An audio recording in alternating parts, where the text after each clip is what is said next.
गुरु तेज बहादूर सिंग यांच्या 350व्या शहीदी दिनानिमित्त आज कोकण विभागातील जवळजवळ 20,000हून अधिक शाळांमध्ये 51 लाख विद्यार्थ्यांनी जे सुप्रसिद्ध गायक सरताज सिंग यांचं गाणी एकत्रच गायलं आणि त्यांना आदरांजली दिली।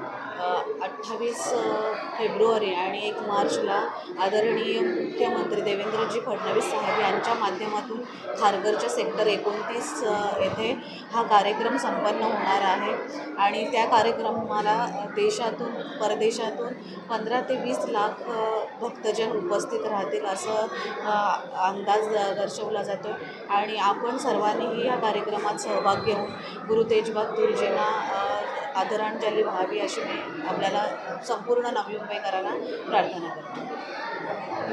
गुरु तेग बहादूर सिंगजी यांच्या 350वी शहीदी समागमाचा हा कार्यक्रम आज आपण कोकण विभागामध्ये सर्वत्र आज समूह गायनाचं गुरु सरताज सिंगजींनी जो आपण समूह गायन केलं आहे त्यांच्या जीवनावर त्याचा आज आपण गायनचा कार्यक्रम 9 वाजता सगळीकडे कार्य घेतला।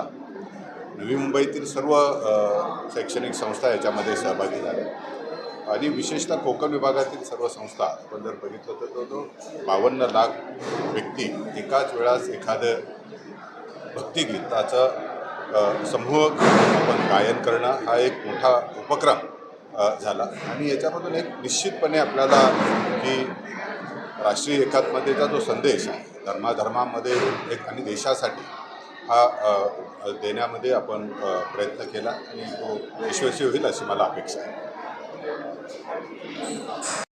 पूज्य श्री गुरु तेग बहादूरजी यांचा 350व्या शाहिदी समागमाचा कार्यक्रम 28 फेब्रुवारी आणि 1 मार्चला खारघर येथे संपन्न होणार आहे। श्री गुरु तेग बहादूरजी यांच्या जीवनकाळावरती श्री सरताज सिंग यांनी जे गीत लिहिलं आहे तर ते गीत एक भक्तिगीत आहे आणि इन्स्पिरेशनल गीत आहे। आज कोकण विभागामधल्या 20,039 शैक्षणिक संस्था त्याच्यामध्ये शाळा महाविद्यालय सगळे आहेत इथल्या 51 लाख विद्यार्थ्यांनी आणि 1.5 लाख शिक्षक आणि इतर कर्मचारी यांनी एकाच वेळेला आज 9 वाजता हे समूहगीत आज गायन केलेलं आहे। याच्यातून आपल्याला राष्ट्रीय एकात्मता सामाजिक सलोखा आणि सामाजिक जबाबदारीचा संदेश हा सर्व समाजापर्यंत पोचवायचा आहे। मला आज आनंद आहे की बेस्ट ऑफ इंडिया रेकॉर्डचे जे इथे नायर म्हणून उपस्थित झालेत त्यांनी आज आता घोषित केलं आहे की हे वर्ल्ड रेकॉर्ड झालं आहे की एखाद्या भक्तिगीताला एकाच वेळेला इतक्या 52 लाख लोकांनी त्याचं समूह गायन करावं हे वर्ल्ड रेकॉर्ड झालं आहे। आज हा संदेश खूप चांगल्या पद्धतीने राष्ट्रीय एकात्मतेचा या गीताच्या माध्यमातून पोहोचलेला आहे। 28 फेब्रुवारीला आणि 1 मार्चला खारघरच्या ओळे मैदानामध्ये सकाळी 8 ते रात्री 11 असा हा कार्यक्रम 2 दिवस असणार आहे। या कार्यक्रमासाठी आपल्याला सर्वांना आम्ही निमंत्रित करत आहोत, आवाहन करत आहोत। याच्यासाठी कोकण विभाग, पुणे विभाग आणि नाशिक विभागातील सर्व जिल्ह्यातून येणाऱ्या श्रद्धाळूंसाठी व्यवस्था केली जात आहे। त्या जिल्ह्यातील जिल्हाधिकारी त्याची व्यवस्था पाहत आहेत। इथे आल्यानंतर सर्व भाविकांची राहण्याची देखील व्यवस्था आपण करत आहोत।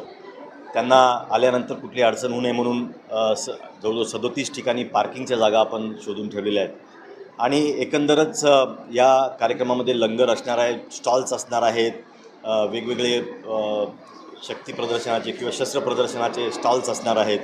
त्यामुळे हा अतिशय सुंदर आणि हा राष्ट्रप्रेमाचा हा कार्यक्रम असल्यामुळे आपण सर्वांनी याला यावं।